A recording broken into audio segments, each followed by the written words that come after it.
Welcome to the Survivor to Thriver show with your happiness expert, Samia Bano. Do you feel stuck, silent, and stressed? Is something hurting your heart and soul? Are you burning yourself out? If so, you are in the right place because this is the podcast people from all over the world join in to learn exactly how to stop suffering and start living with inner peace and joy. Let's get started. Hey, welcome back to the Survivor to Thriver show. For the last few episodes, we have been talking about domestic violence awareness, and I want to continue with that theme today. And actually, today, I want to start things off by giving you another scenario and use that scenario to help us better understand issues around abuse, what abuse is, and what it's not.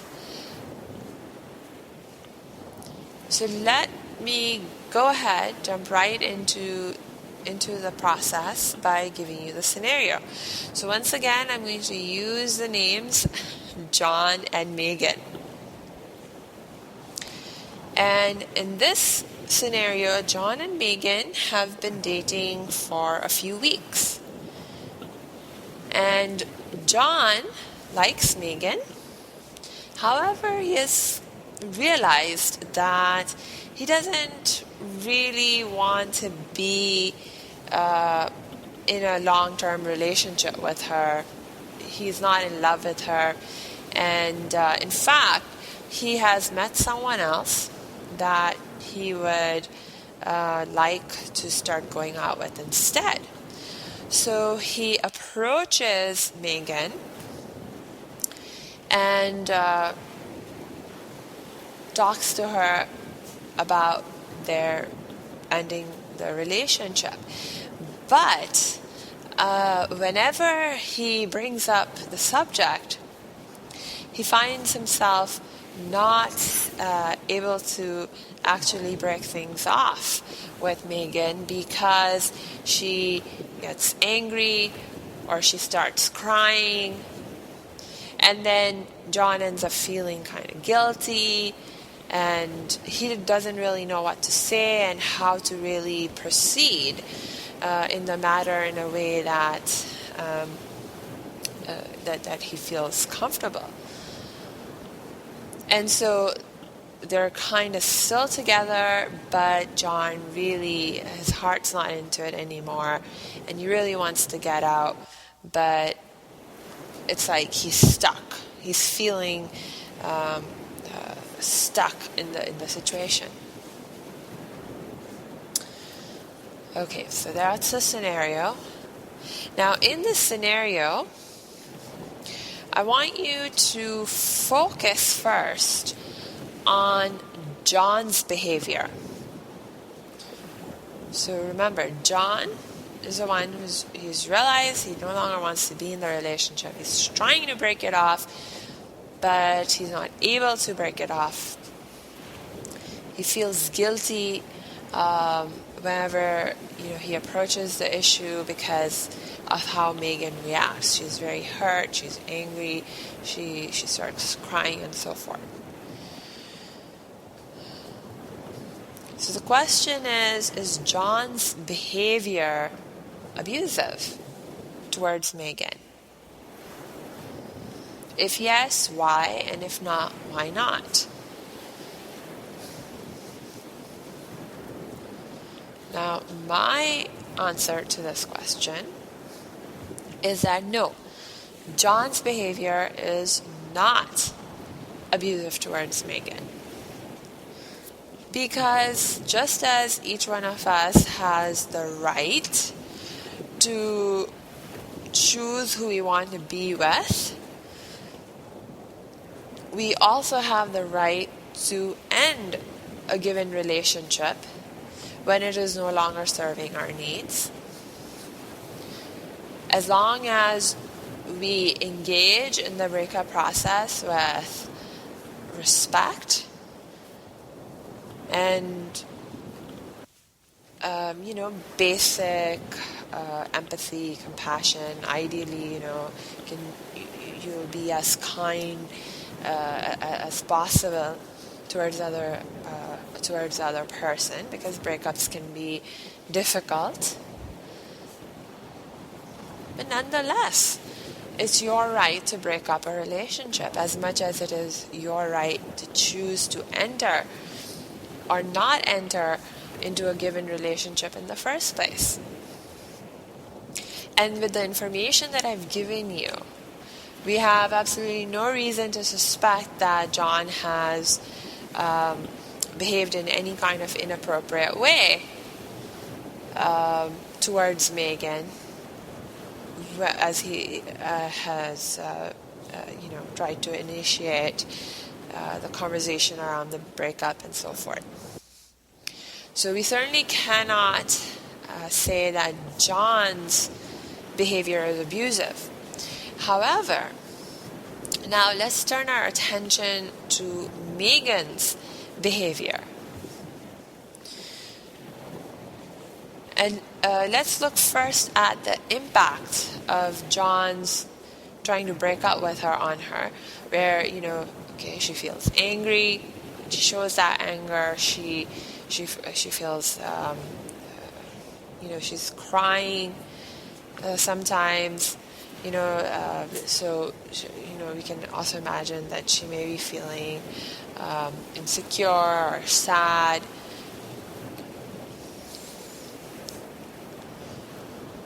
So we might say, oh, look, John is making her feel bad. He's hurting her feelings. And isn't that bad? Isn't hurtful behavior abusive? If you're hurting someone's feelings, if what you're doing is hurting someone else, isn't that wrong? Isn't that abusive? It's like, no, it's not. Because, again, John was acting within the scope of his rights, and he wasn't behaving in any inappropriate way. Like, he wasn't being violent towards her. He wasn't being mentally, emotionally controlling or manipulative. He wasn't trying to, scare her into leaving him, or things like that. But still, it's true that Megan feels hurt. She feels angry. So over here, it's very, very important for us to recognize that not all hurtful behavior is abusive. Hurtful behavior in the sense that I may do something that because of which, or your reaction to my behavior is that you feel hurt. But that's not my intention. But that's but that is your response. Okay. So it's very important to understand that the way we respond, the way we feel, we have to take responsibility for our own feelings. We don't feel the way we feel because someone else is making us feel that way. Whether it is that we are feeling happy, or whether we are feeling sad, or whether we are feeling, really peaceful, or whether we're feeling really angry. Whatever you're feeling, the other person is not making you feel that way. They are a potential stimulant that activates your feelings, your behaviors, your thinking processes. So they are an influencing factor, but they're not a causal. They're not causing your feelings. Your feelings are a result of the way you think and the way that you behave. So in this case, let's focus on the way that you think. Right? So depending on how you perceive the situation, how you interpret what's happening, you are likely to respond to a given situation in a very different way. So in Megan's case, the reason, if she's feeling angry, she feels, let's focus on the anger. So she is feeling really angry. It may be because she's thinking that John is treating her unfairly. She may think that, she's maybe afraid. She may be insecure in terms of, she doesn't want to be alone, and the thought of being alone, makes her feel more insecure and so forth. So that makes her anxious, that makes her stressed, and it may also make her feel angry in that context. Or, she may see John's wanting to break up with her as a rejection of her, and interpret that to mean that, John thinks she's a bad person or not a worthy person, and that thought, that idea, makes her feel angry, to be thought of as unworthy, or not good enough, or things like that.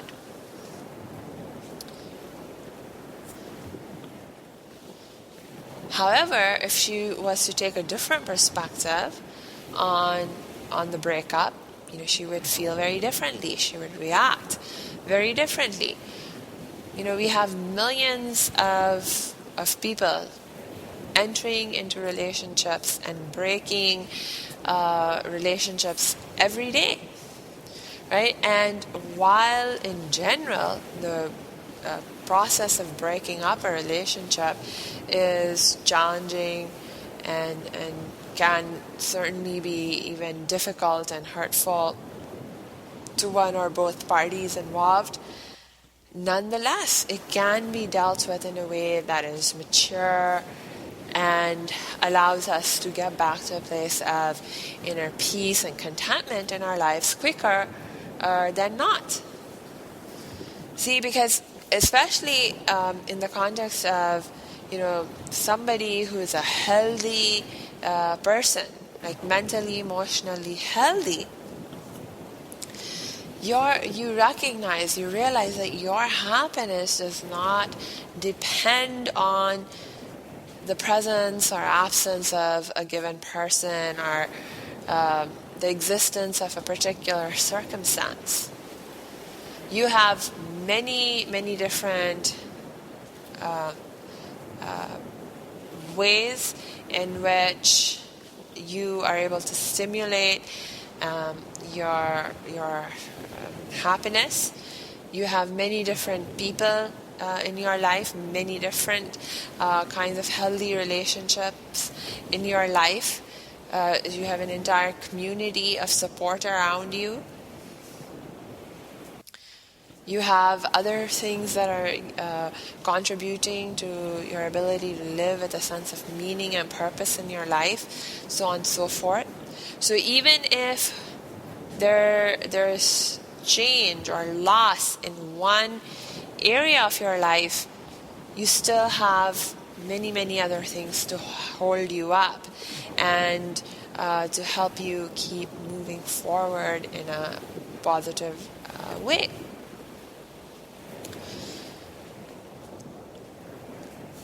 So it's very, very important that we take responsibility for our own feelings. Now, the same thing applies for John.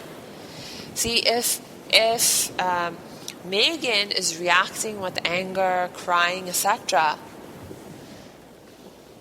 And John feels guilty, and because of that guilt, he then sort of retreats and does not fulfill his intention of ending the relationship. Well, he needs to take responsibility for that choice also. We cannot blame Megan as such for the way that John is choosing to respond to her response, so to speak.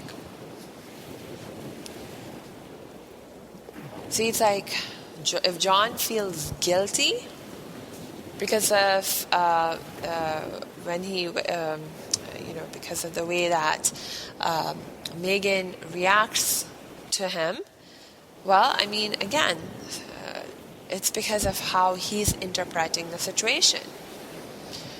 And he's taking a perspective of the situation where possibly he is thinking that he is responsible for Megan's happiness or unhappiness. He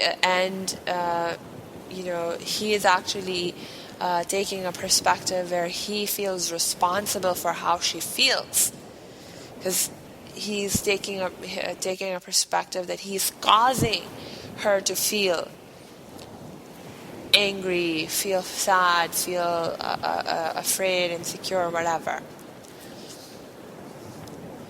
So again, if John had a different perspective on the issue, then he would not feel the way he's feeling either.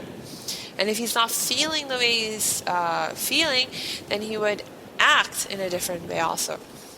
Remember this causal chain. Our beliefs lead to our thoughts lead to our feelings, and our feelings lead to our behaviors. And the chain works the other way too. So the way we behave can cause the way we feel.